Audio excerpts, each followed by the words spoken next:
જેને જેને મૂર્તિનું સુખ જોતું હશે, જેને આજે કાલે પમદી જેને જેને મૂર્તિનું સુખ જોતું હશે, વર્ષે 2 વર્ષે 5 વર્ષે 25 વર્ષે, એને કારણ સત્સંગમાં આવવું પડે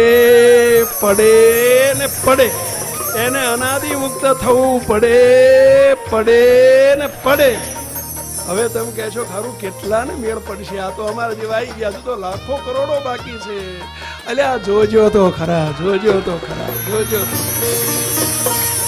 હજુ જોજો તો ખરા. બાપા કહેતા હતા ને જોજો તો ખરા. આ બાપા જ કહે છે હો, જોજો તો ખરા, જોજો તો ખરા.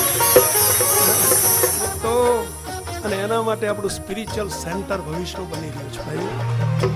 આપના જેવા લાખો ને કરોડો ને બેહાડી મૂર્તિ આપી દેવાની છે.